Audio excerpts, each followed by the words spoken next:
Bismillahirrahmanirrahim.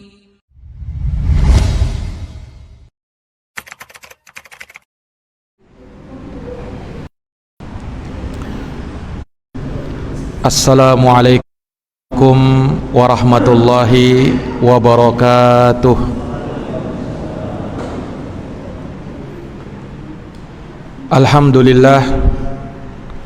Alhamdulillahi rabbil alamin. Wabihi nasta'inu ala umuri dunya waddin. Ashhadu an la ilaha illallah wahdahu la syarika lah, ilahul awwalina wal akhirin.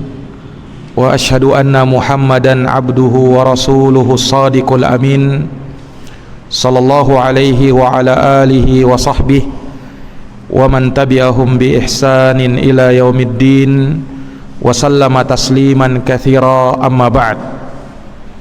Subhanaka la ilma lana illa ma 'allamtana innaka antal alimul hakim. Allahumma 'allimna ma yanfa'una wanfa'na bima 'allamtana wa zidna ilma. Rabbi shrah li sadri wa yassir li amri wahlul 'uqdatan min lisani yafqahu qawli. Ma'asyiral muslimin wal muslimat, hadirin wal hadirat, Bapak Ibu, saudara-saudari, jamaah salat maghrib yang dirahmati dan dimuliakan oleh Allah. Alhamdulillahi bi ni'matihi tatimmus shalihat. Segala puji hanya bagi Allah yang dengan nikmat-nikmatnya tertunai segala amal-amal kebajikan. Salawat dan salam semoga terhatur limpahkan kepada junjungan kita Nabi Agung, Nabi besar Muhammad sallallahu alaihi wasallam, kepada keluarga, para sahabat, serta orang-orang yang senantiasa meniti jalannya sampai hari kiamat. Ma'asyiral muslimin wal muslimat, Bapak Ibu, saudara-saudari, jamaah Masjid Baitul Makmur yang dirahmati oleh Allah.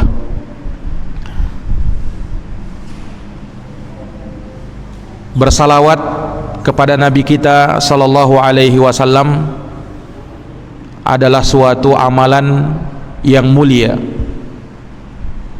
yang diperintahkan di dalam Al-Quran dan diberikan ganjaran yang sangat besar. Bahkan secara khusus Allah subhanahu wa ta'ala berfirman di dalam ayat yang sering kita dengarkan di saat kita mendengarkan khutbah Jumat. Biasa khatib membaca ayat innallaha wa malaikatahu yusalluna 'alan nabi. Sesungguhnya Allah dan para malaikat yusalluna 'alan nabi, bersalawat kepada nabinya. Ya ayyuhalladzina amanu, wahai orang-orang yang beriman, sallu alaihi, bersalawatlah kepada nabinya, wasallimu taslima, dan sampaikanlah salam kesejahteraan kepadanya. Kita ucapkan sallallahu alaihi wasallam, Allahumma salli wa sallim ala nabiyina Muhammadin wa ala alihi wa sahbihi ajmain. Ma'asyiral muslimin wal muslimat, hadirin wal hadirat, jamaah yang dirahmati dan dimuliakan oleh Allah. Di dalam sebuah hadis Rasulullah juga menyatakan, man shalla alayya salatan wahidatan. Jadi kalau kita bersalawat untuk Nabi, dibalas. Allah akan mendoakan kebaikan untuk kita, Allah akan memberikan rahmat dan kebaikannya kepada kita, dan itu Allah lipat gandakan menjadi 10 kali lipat. Wabil khusus ketika salawat itu kita lantunkan di hari Jumat, nah, ini akan bertambah pahalanya, karena disebutkan dalam sebuah hadis yang diriwayatkan oleh Imam Abu Daud, Nabi SAW pernah bersabda, inna min afdhali ayyamikum yaumal jumu'ah, sesungguhnya hari kalian yang paling utama adalah hari Jumat. Fa'akthiru alayya bis-shalah, maka oleh karena itu perbanyak salawat kepadaku di hari Jumat. Kenapa? Fa inna salatakum ma'rudatun alayya, karena sesungguhnya salawat kalian itu akan senantiasa diperhadapkan kepadaku. Salawat kita akan senantiasa disampaikan kepada Nabi sallallahu alaihi wasallam. Nah, para jamaah sekalian yang dirahmati dan dimuliakan oleh Allah, kaitannya dengan pembahasan kita mengkaji kitab Riyadhus Shalihin berisi hadis-hadisnya Rasulullah sallallahu alaihi wasallam. Nah, ketika kita membaca hadisnya Nabi, tentu banyak disebutkan nama Nabi. Dan ketika disebutkan nama Nabi, maka kita disyariatkan untuk bersalawat kepada beliau. Bahkan sebagian ulama atau di antara para ulama menyebutkan bahwa ketika nama Rasulullah disebut, maka wajib hukumnya bersalawat. Kalau nama Rasulullah itu disebut. Kenapa begitu? Karena disebutkan dalam hadis riwayat Muslim, suatu hari Nabi sallallahu alaihi wasallam naik ke atas mimbar. Kemudian Nabi berucap amin, amin, amin. 3 kali Nabi ucapkan amin di atas mimbar ini.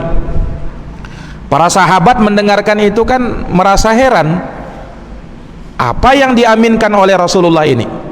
Maka mereka pun bertanya kepada Nabi, alama amanta ya Rasulullah, ya Rasul, apa yang kau aminkan itu?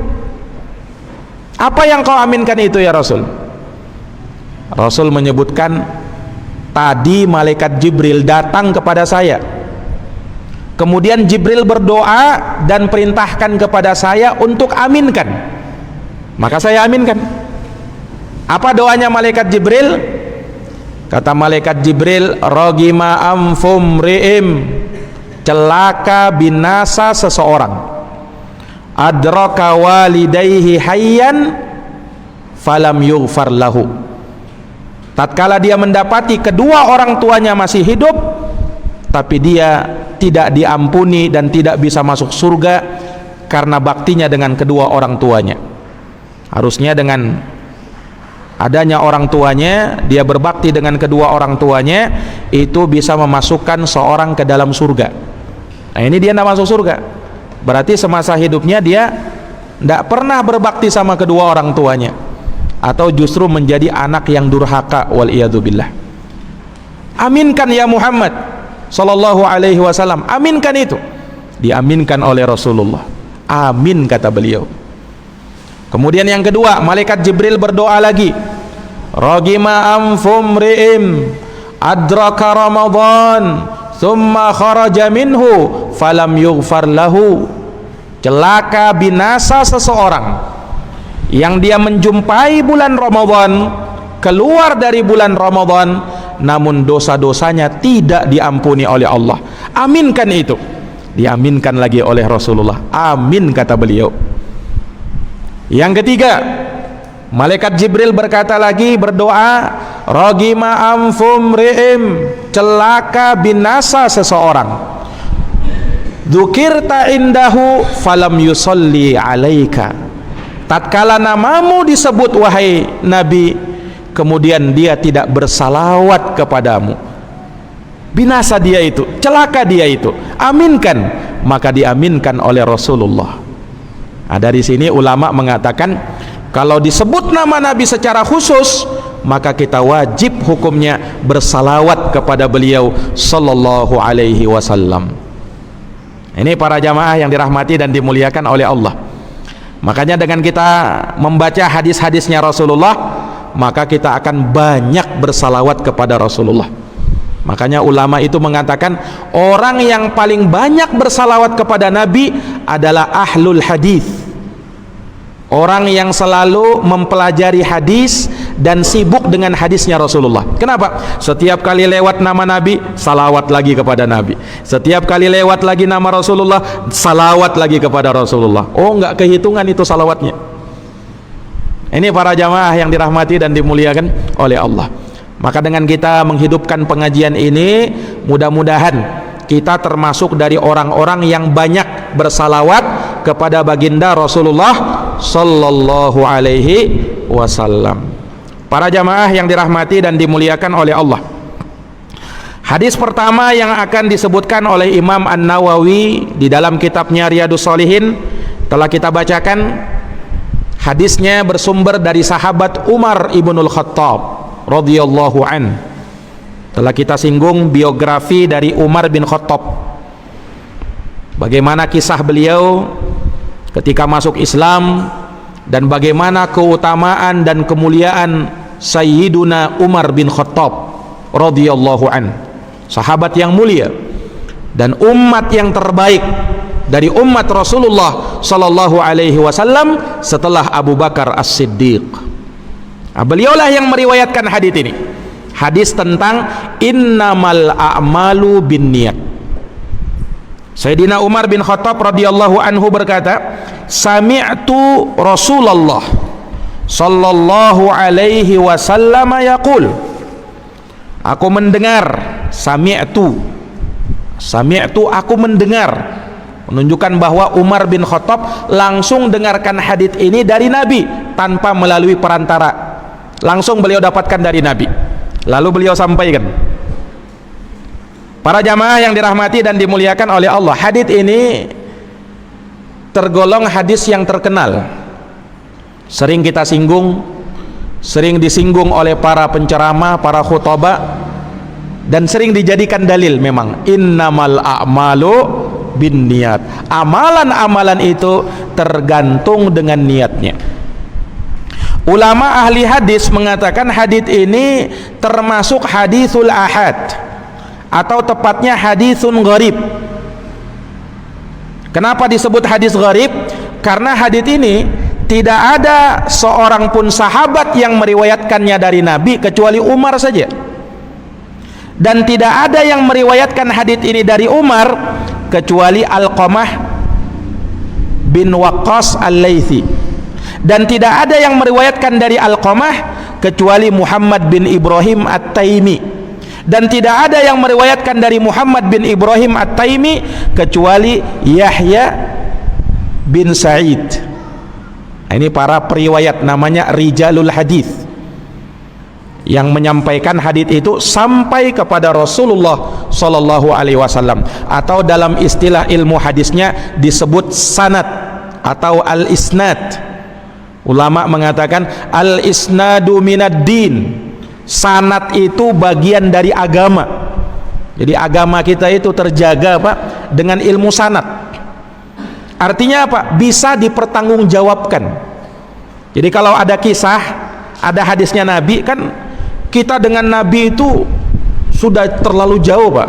1400 atau 1500 tahun lamanya. Nah, kok bisa sampai kepada kita hadis-hadisnya Rasulullah itu? Bagaimana bisa sampai? Apakah mungkin ada terjadi kedustaan? Apakah mungkin terjadi salah ucap mungkin dari yang menghafalkannya? Karena sangat jauh, ya kan? Nah, di sanalah para ulama ahli hadis merumuskan hadis-hadisnya Nabi, menseleksi hadis-hadisnya Nabi, apa yang memang benar disandarkan kepada Nabi, apa yang dusta disandarkan kepada Nabi. Nah, mereka seleksi itu, makanya dipelajari dalam ilmu mustalahul hadis. Ini para jamaah yang dirahmati dan dimuliakan oleh Allah. Dari sana para ulama tetapkan, oh ini hadisnya sahih, bisa diamalkan, kuat hadisnya.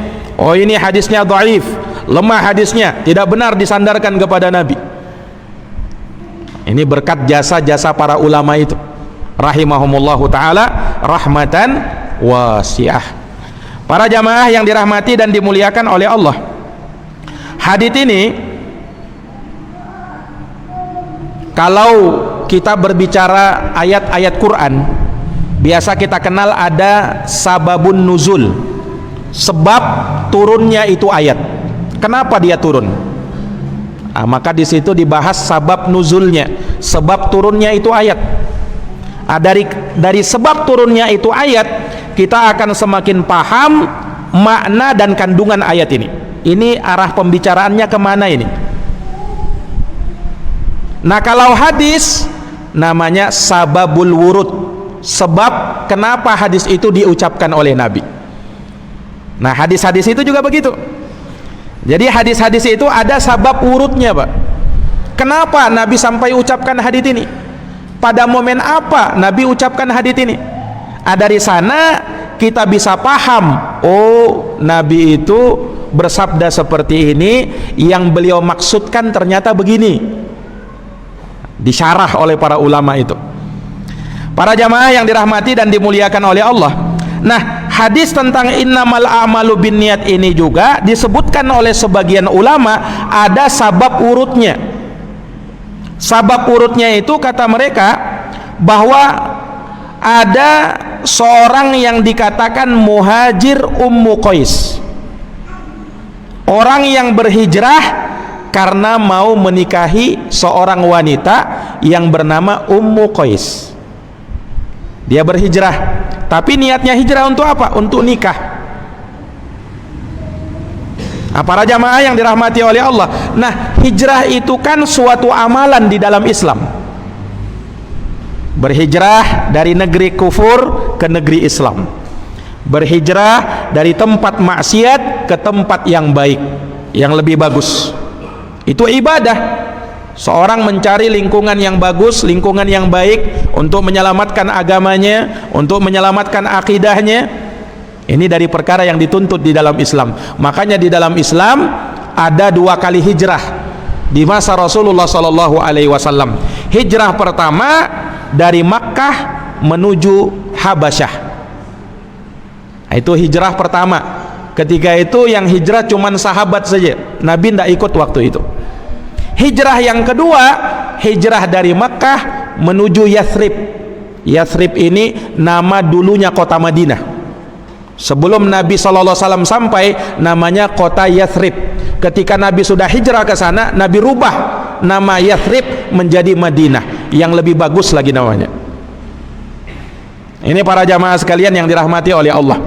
Nah, hijrah ini amalan yang besar, bahkan banyak disebutkan di dalam Quran. Allah berfirman misalnya, innalladzina amanu, sesungguhnya orang-orang yang beriman, wahajaru, dan mereka berhijrah, wajahadu, dan mereka berjihad, bi amwalihim wa anfusihim, dengan harta dan jiwa-jiwa mereka, fi sabilillah, di jalan Allah Subhanahu wa taala. Disebutkan pahalanya dan keutamaannya sangat luar biasa. Jadi hijrah itu bagian dari amalan, amal soleh. Maka kalau kita berhijrah, luruskan niat kita dulu. Luruskan niat kita dulu. Kita ini hijrah ini mau apa ini? Nah, disebutkan dalam hadits ini ada kisahnya. Kisahnya muhajir Ummu Qais, yang mana ada seseorang yang dia berhijrah, tapi hijrahnya bukan karena Allah dan Rasulnya, tapi untuk nikah.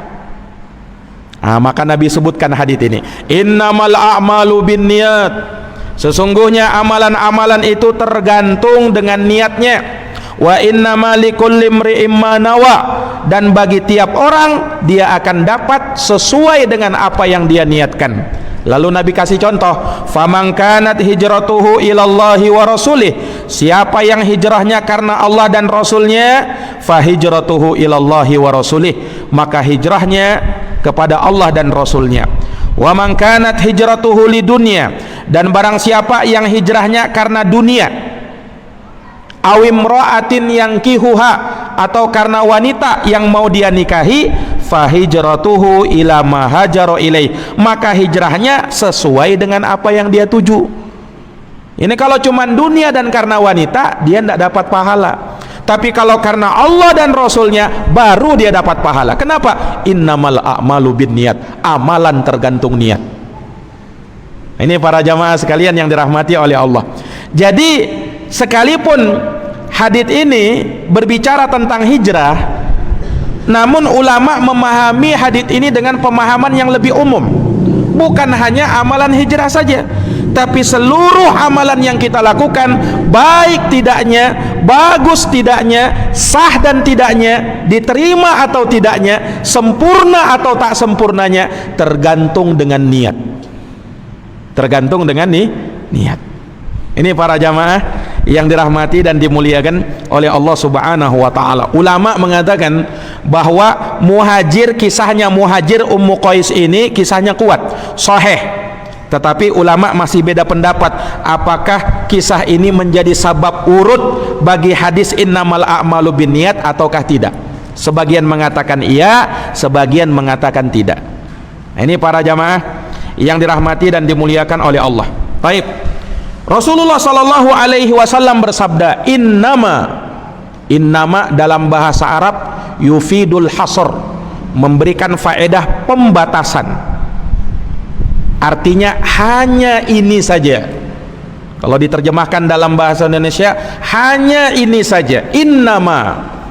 Mungkin kita sering baca dan kita sering dengarkan ayat-ayat Quran yang diawali dengan innama. Innamal a'malu binniyat. Ini haditsnya. Dalam Quran, innama amwalukum wa auladukum fitnah. Sesungguhnya hanya saja hartamu, ya, amalanmu, naam, harta-hartamu, anak-anakmu adalah fitnah bagi kamu. Innama yakhsyallaha min ibadihil ulama. Hanya saja yang paling takut kepada Allah dari hamba-hamba Allah adalah ulama. Innama bu'ithtu liutammima makarimal akhlak. Dalam hadis Nabi, hanya saja saya diutus untuk menyempurnakan akhlak yang mulia. Jadi innama itu maknanya hanya ini. Nah, jadi dia memberikan pembatasan ketika Nabi bersabda innamal a'malu binniyat, sesungguhnya amal-amal tergantung dengan niat, menunjukkan bahwasanya betul-betul amal itu ada atau tidak adanya itu tergantung dengan niatmu. Besar kecilnya kau dapatkan pahala tergantung dengan niatmu. Innama, hanya karena tergantung oleh niatmu saja. Ini para jamaah yang dirahmati dan dimuliakan oleh Allah. Al-a'mal itu jamak dari kata amal. A'mal artinya amalan-amalan, amal-amal, banyak. Bin niat, tergantung dengan niat-niat. Niat juga jamak, niyatun, artinya niat-niat. Sama kalau muslimatun, jamaknya muslimatun, muslimah, muslimah, muslimah. Kafiratun, jamaknya kafiratun, kafirah, kafirah, kafirah. Niyatun artinya niat, niat, niat. Amal, amalan, amalan, amalan. Ini menunjukkan bahwa amalan terkadang banyak dia, tetapi bisa dimasuki oleh beberapa niat. Sebagaimana satu amalan bisa dimasuki oleh beberapa niat. Ada orang yang beramal, amalnya satu, tapi niatnya berbeda-beda. Niatnya berbeda-beda. Ada orang misalnya memberikan hartanya kepada seseorang, tergantung niatnya. Apa niatnya orang ini? Ada orang niatnya kasih harta sama orang karena bayar utang, ya kan? Kewajiban dia bayar utang. Ada yang berikan harta kepada seseorang karena niat sedekah, dapat pahala sunnah. Ada yang berikan hartanya kepada seseorang, dia tunaikan kewajiban, ya kan? Ada orang berikan uangnya kepada seseorang titipan, nitip uang sama orang, Anda dapat pahala karena cuma nitip. Nah, jadi yang namanya amalan itu tergantung niat. Ketika kau beramal, niatmu apa ini? Ini para jamaah yang dirahmati dan dimuliakan oleh Allah. Dan kalau amalan itu tergantung dengan niatnya, maka sungguh-sungguhlah dalam beramal. Jangan kita beramal itu asal-asalan. Jangan kita beramal itu asal-asalan, asal jadi, asal selesai. Kalau beramal ya asal-asalan, ya hasilnya juga tidak akan memuaskan. Hasilnya juga tidak akan memuaskan. Ya itu kan bisa kita pahami, baik dalam urusan dunia maupun dalam urusan agama. Kalau ada orang misalnya tukang bangunan asal-asalan bangunnya, tidak akan bagus bangunannya. Kenapa? Kerjanya asal-asalan. Atau misalnya ibu-ibu kita masak di rumah asal-asalan, ya tidak akan enak juga masakannya. Kenapa? Masaknya asal-asalan. Nah kalau kita pahami di hukum dunia saja seperti itu, kalau amalan suatu perbuatan dikerjakan asal-asalan, hasilnya tidak akan memuaskan. Begitu pula amalan dalam urusan agama, harus dikerjakan sungguh-sungguh, harus didasari dengan ilmu yang benar. Kalau tak didasari dengan ilmu yang benar, asal selesai, asal beramal, ya hasilnya juga tidak akan memuaskan. Innamal a'malu binniyat. Ini para jamaah yang dirahmati dan dimuliakan oleh Allah. Makanya ulama kan mengatakan bahwasanya amal itu nanti diterima oleh Allah kalau terpenuhi dua syarat. Yang pertama ikhlas, dan yang kedua mutaba'atur Rasul, sesuai dengan tuntunan Rasul sallallahu alaihi wasallam. Para jamaah yang dirahmati dan dimuliakan oleh Allah, luar biasanya niat ini, ya.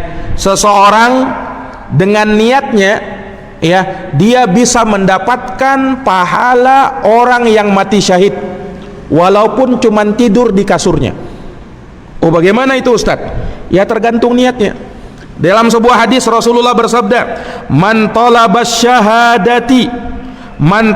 syahadata bisidqin ballaghahullahu manazilas syuhada wa in mata ala firasyih. Barang siapa yang mengharapkan dan meminta syahadah, mati syahid fisabilillah di jalan Allah, maka Allah akan sampaikan dia dalam kedudukan orang yang mati syahid walaupun dia meninggalnya di atas kasur. Kenapa? Niatnya sudah memang begitu. Maka Allah sampaikan dia ke dalam barisan orang-orang yang mati syahid karena niatnya. Ini para jamaah yang dirahmati dan dimuliakan oleh Allah. Tapi kalau ada amalan yang besar tapi niatmu tidak beres, besar walaupun besar amalan kamu, maka Allah tidak harapkan amalan yang semacam itu. Allah tidak butuh dengan amalan yang semacam itu. Lihat Nabi di sini mencontohkan amalan yang besar kan, amalan hijrah. Amalan hijrah itu bukan amalan kecil, Pak. Nah, hijrah itu amalan besar. Bersamaan dengan itu, kalau niatmu bukan karena Allah, berhijrah bukan karena Allah, maka kau tidak akan dapatkan pahala di sisi Allah. Niatnya cuman karena dunia, ya sudah dia dapat dunia saja. Niatnya karena wanita, ya sudah dia dapat wanitanya saja. Pahalanya, kebaikannya dia tidak dapatkan di sisi Allah Subhanahu wa ta'ala. Para jamaah yang dirahmati dan dimuliakan oleh Allah, makanya niat itu kan kata ulama untuk membedakan mana yang merupakan ibadah, mana yang merupakan adah. Ibadah amalan soleh, adah adat kebiasaan. Orang mandi misalnya, tergantung niatnya. Mandinya apa ini? Kalau dia mandi biasa untuk segar-segar badan, ya biasa, tidak dapat pahala, juga tidak dapat dosa, karena perbuatan yang mubah, boleh.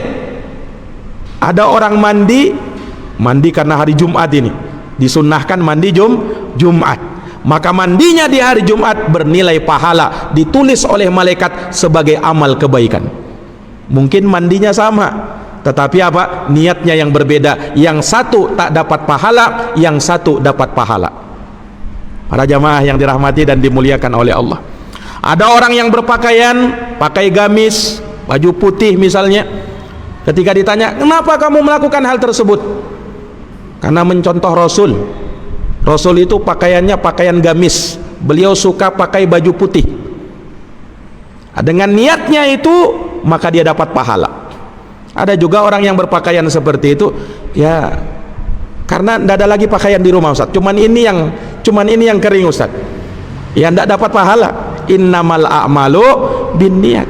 Makanya niat sangat berperan besar dalam menentukan besar kecilnya pahala yang kita dapatkan dalam sebuah amalan, tergantung niat.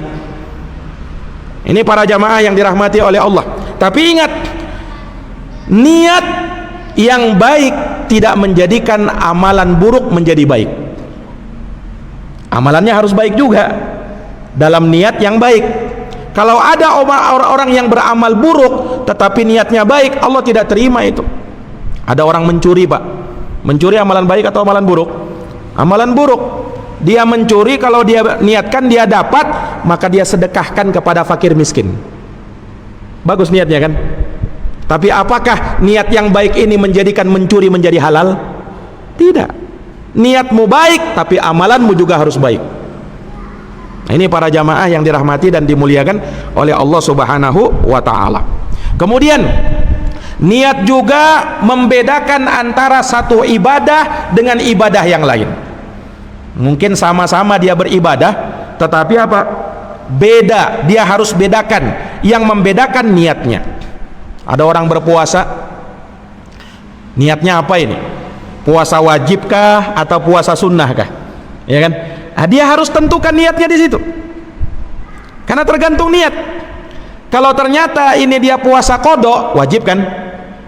Sementara niatnya sunnah, ya dia tidak dapat pahala qada. Dia tidak akan dapat puasa qada, dia wajib mengqadanya lagi. Nah, karena niatnya apa tadi? Niatnya sunnah. Ada orang masuk masjid misalnya, ketika azan subuh berkumandang masuk masjid dia, sholat 2 rakaat. Niatmu apa itu? Apakah sholat sunnah tahiyatul masjid, atau sholat sunnah qobliyah, atau sholat subuhnya? Beda-beda kan? Ini para jamaah yang dirahmati dan dimuliakan oleh Allah. Jadi peran niat itu sangat besar di dalam menentukan baik tidaknya, besar kecilnya amalan pahala yang kita dapatkan di sisi Allah Subhanahu wa ta'ala. Baik. Kemudian perhatikan, Rasulullah sallallahu alaihi wasallam mencontohkan amalan hijrah. Kenapa Nabi mencontohkan amalan hijrah? Disebutkan oleh para ulama, karena hijrah ini dulu ya merupakan amalan yang tidak dikenal oleh orang Arab ketika itu. Apalagi mereka sangat cinta dengan tanah air mereka. Negeri Makkah itu mereka sangat cintai, Pak. Nah, para sahabat yang lahir di negeri Makkah, nah, mereka sangat cinta dengan negeri mereka. Mereka tidak mau berpisah dengan negeri mereka itu. Tetapi keadaan memaksa harus mereka berhijrah tatkala itu. Nah, kenapa? Ya karena Makkah tatkala itu masih dikuasai sama kafir Quraisy. Kafir Quraisy menindas umat Islam tatkala itu. Nah, maka Rasulullah sallallahu alaihi wasallam dengan firman, dengan perintah Allah Subhanahu wa ta'ala memerintahkan para sahabat, hijrah kalian. Hijrah kalian. Insyaallah ta'ala suatu saat negeri Makkah ini akan kita kuasai kembali. Bersabar. Maka subhanallah, para sahabat pun berhijrah. Mereka tinggalkan tanah mereka, mereka tinggalkan rumah-rumah mereka, mereka tinggalkan harta-harta mereka. Bahkan ada sebagian sahabat, Abdurrahman bin Auf radhiyallahu anhu, sahabat kaya di Mekah, Pak. Ketika berhijrah tidak bawa hartanya, hartanya dia tinggal semua di kota Mekah. Yang dia bawa cuman baju di badan. Ini orang kaya ya, hijrah bersama Nabi, tidak kembali ke Mekah, cuman bawa baju di badan. Subhanallah, sangat berat ketika itu. Tetapi dengan keyakinan mereka kepada Islam, kepada Rasulullah sallallahu alaihi wasallam, maka mereka melangkah bismillah. Apa yang terjadi? Justru di kota Madinah ketika itu mereka menjadi kuat, Islam menjadi kuat. Sahabat yang tadinya kaya ya, ketika berada di Madinah mereka mulai lagi usaha mereka menjadi orang kaya lagi. Sahabat Abdurrahman bin Auf radhiyallahu taala anhu, Allah gantikan. Kenapa? Sudah janji Allah kepada orang yang meninggalkan karena Allah, Allah ganti dengan yang lebih baik. Rasulullah bersabda, man taraka syai'an lillah awadahu Allahu khairan min. Barang siapa yang meninggalkan sesuatu karena Allah, ya tinggalkan karena Allah, maka Allah pasti akan ganti dengan hal yang lebih baik. Ini jamaah sekalian, harus yakin ini ya. Kalau dia tahu ini perbuatan ya, walaupun mungkin menguntungkan dunianya, tapi dia tahu ini haram, dia tinggalkan, ini haram, ini tidak boleh, ini Allah gantikan dengan hal yang lebih baik. Wa may yattaqillaha yaj'al lahu makhrajan wa yarzuqhu min haitsu la yahtasib. Siapa yang bertakwa kepada Allah, maka Allah akan adakan baginya jalan keluar dan dia akan diberi rezeki dari arah yang ia tidak sangka-sangka. Para jamaah yang dirahmati dan dimuliakan oleh Allah, hijrah itu juga bisa dipahami meninggalkan kebiasaan yang lama, yang dulu banyak melakukan perbuatan maksiat, kesalahan, pelanggaran, meninggalkan sholat dan lain sebagainya. Dia hijrah untuk lebih taat lagi kepada Allah Subhanahu wa ta'ala. Nah, ini mungkin yang akrab di lisan-lisan kita, orang si fulan itu sudah hijrah. Dia hijrah dari apa? Dari jahat menuju kebaikan, dari jelek menuju kepada kebaikan. Ini namanya hijrah juga. Dan Rasulullah mengatakan, bersabda di dalam sabdanya, di dalam hadisnya, al muslim man salimal muslimuna min lisanihi wa yadihi. Orang Islam yang sempurna adalah orang Islam yang kaum muslimin lainnya selamat dari gangguan lisan dan tangannya. Wal muhajir man hajara ma nahallahu an. Sementara orang yang berhijrah dengan sesungguh-sungguhnya adalah orang yang meninggalkan segala yang dilarang oleh Allah Subhanahu wa ta'ala. Inilah hijrah jamaah sekalian yang dirahmati oleh Allah. Makanya Nabi contohkan di dalam hadits ini, siapa yang berhijrah karena Allah dan Rasulnya, maka pahalanya disiapkan, dia akan menuju kepada Allah dan Rasulnya. Tapi siapa yang hijrahnya karena dunia yang ingin dia gapai, atau karena wanita yang ingin dia nikahi, maka sesuai dengan niatnya.